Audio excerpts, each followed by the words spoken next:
Hey everyone, so welcome to day 2 of Spring Break Virtual Art Camp. I wanted to give you an update on the artist trading cards that I created and also give you a new lesson on drawing from life and how to start with drawing from life. So I collect things that I find interesting, like bird nests that have fallen out of trees, pine cones, bark, sticks, rocks, things like that, and I will set them up in a still life. So today I actually, like maybe last summer, found a beetle that was dried up, dead, on the ground. So I was like, oh, that would be interesting to paint. So that's what I'll be drawing today, and maybe tomorrow I'll give you a painting lesson on painting from life. So don't judge me. I just collect weird stuff, but it's okay. It makes for very interesting still lifes. All right. So follow along with me as I give you an update on my artist trading cards and also show you how to draw from life using Procreate on the iPad Pro. All right. And we're back with the artist trading cards that I made to go along with your lesson. Okay. This is the trading card that I started in yesterday's lesson. So if you remember, I got to a point where I didn't know what to do with it anymore. So I decided to just start drawing circles around the dragonfly. And then I decided to turn them into bubbles. I drew my little circles, and if you see, I have various sizes. So when you're doing this, you want to have different sizes, and that adds variety. So some of the bubbles look like they're farther away, and some of them look like they're closer to you. I outlined the bubbles with a pen and then filled in that bubble with white acrylic paint using a paint pen. So these are really good if you can get these. If not, you can use whiteout. You can use white watercolor paint, but you might have to go over the white watercolor paint several times. Then once I have painted in my bubbles white, I added a little black reflection off to the side to the upper right. And that gives it the illusion that it's shiny, even though it is using black paint and not white. It still wasn't what I wanted it to look like, and I still didn't think it was finished. So I added googly eyes, and then I wanted the dragonfly to sort of come off the page and the bubbles to look like they're floating. So I added shadows. So with shadows, you kind of have to figure out where you want your shadows to lie. If your light is coming from the upper right, then your shadows are going to be on the lower left. And since I have these reflections on my bubbles that are on the upper right, I added shadows on the lower left. So everything has a shadow that's either on the left side of it or along the bottom. And some of them have both, depending on if you can see the entire object or not. So then I outlined underneath the dragonfly's head, the wings, the body, the left and lower side, and the bubbles. And then I went around the paint swatch. So that gives it the illusion that that there is space and things are floating and they're on top of each other, they're underneath. So it gives it dimension.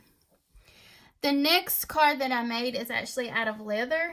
So your cards can be made out of any material, like I said in the first video, as long as you stick to those size guidelines. I painted the bee on here with acrylic paint, using just regular acrylic paint and the paint pens, and also a metallic Sharpie to make the swirls around it. Now, when I started drawing this, I couldn't get my drawing quite right, and I kept leaving pencil lines on the leather and impressions, which I didn't like. So I decided to do a small sketch. Well, my sketch ended up being just the right size, and I actually really liked it. So I didn't want to try drawing over this, try drawing it again with the risk of my drawing just not being good enough. So what I did, I made transfer paper. So to make transfer paper, all you need is a clean sheet of paper and a pencil. Transfer paper is really helpful when you have a drawing that you really, really love and you want to just transfer it to better quality paper, canvas, anything like that. The only thing when you're using transfer paper, your sketch or whatever you're transferring has to be the same size as what your final is going to be. So I have this really small bee. I couldn't use the transfer paper and make this bigger. Okay, when I transferred it, it would be the exact same size. So with transfer paper, you just take a pencil. A number 2 pencil works fine. And you're going to shade in a large area. So you want this area to be bigger than your sketch is. And that gives you some wiggle room to kind of move it around on your paper.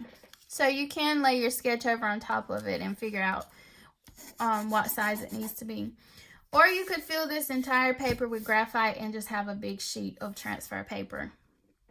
Especially if you know you're going to be using it over and over again, you could cover this entire paper with graphite. So then when I have my sketch paper done, I figure out what I'm going to transfer my drawing to.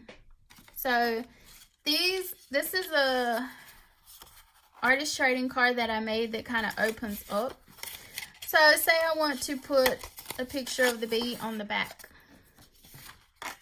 So I have my surface that I'm going to be drawing on the bottom.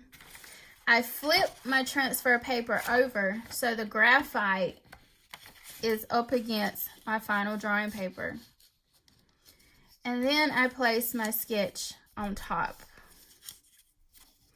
So you want to make sure that it's in the right place. Okay, that's pretty good. I use a pen to transfer. That way you don't have to bear down on your paper as much, and you don't risk tearing a hole in your paper because you're bearing down too hard. So then I just trace over my sketch, and as you can see, I use this on my leather. So I already have a pen drawing on top. And you don't want to make sure it doesn't move, because if it shifts, then your drawing won't come out correctly. Okay, things won't line up. So if you're working with a bigger drawing, you could tape it down and do it that way. And once you make sure you've gone over everything, you can lift it up, and you see I've transferred my drawing successfully. Okay, so this is an easy way to transfer drawings without having to figure out how to redraw something again. So that's my update on my artist trading card. So now I'm going to do a drawing of a still life and show you how to draw from life.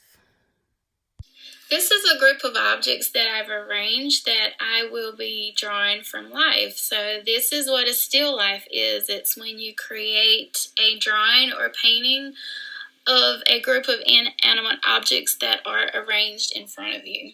So I'll be drawing from life and drawing this on the iPad using Procreate.